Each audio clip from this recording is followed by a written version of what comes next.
SAP is holding to its full-year targets even as turmoil deepens in Europe. SAP co-CEO Jim Hagemann-Snabe joins me now from Waldorf. Morning to you, Jim.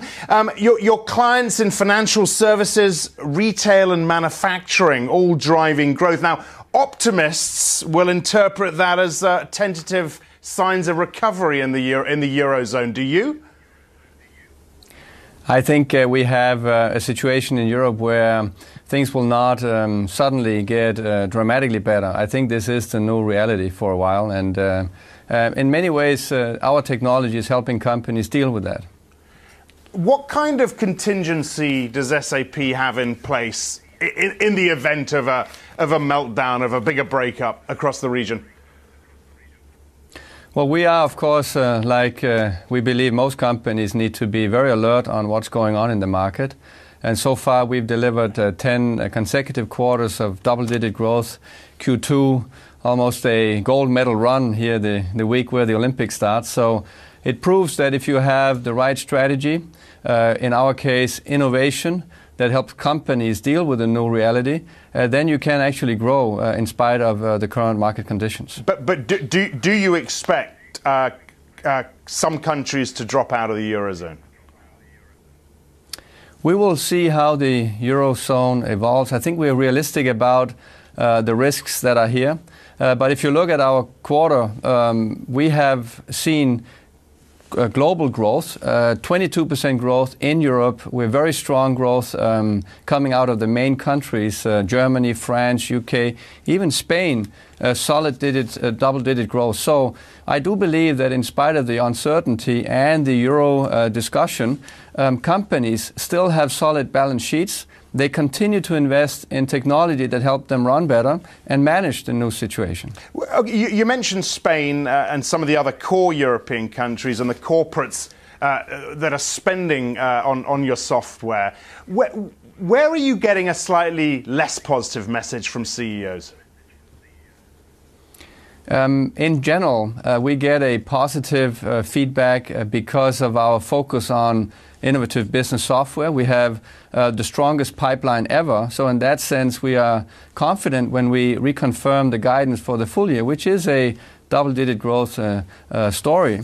The only place where I see some uncertainty is the SMEs who don't have the same access to financing. There we see a tendency that they want financing as part of the software contract. And I think in general, we large companies need to make sure the small companies have a good chance. Technology will help them as well, and we see great growth in SME from SAP. I think I'm right in saying HANA and mobile had a slightly disappointing Q1 in the eye of the market. Has that turned around again now? Are you back on track with HANA? Yes, we had a record performance of HANA with more than 85 million euro in just one quarter. And don't forget, this is a product that was released only end of last year. So this is the fastest growing product in our history. This is a breakthrough in how technology will evolve into the future, where we move data from disk into main memory. And with that, we get real-timeness. And again, this kind of solution is what companies need in uncertain times. You don't want to report on the quarterly level how you're doing. You want to predict how markets are reacting to your new products on a real-time basis.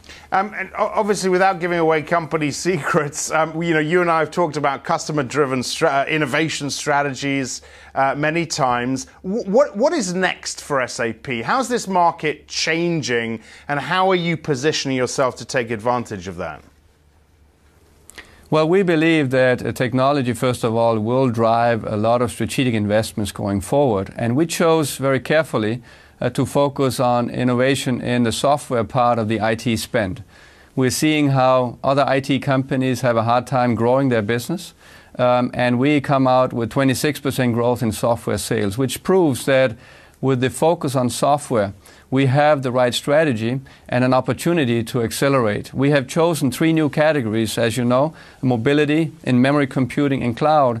And that, combined with our core, gives us confidence that we can have double-digit growth for a long time and reach our 2015 ambition to become a 20 billion euro company. So the spend on business software not hardware, is what is really helping your business. Yes, there is a shift in the spend in IT away from hardware, even away from services, and into business software that's future-oriented, cloud in memory and mobile.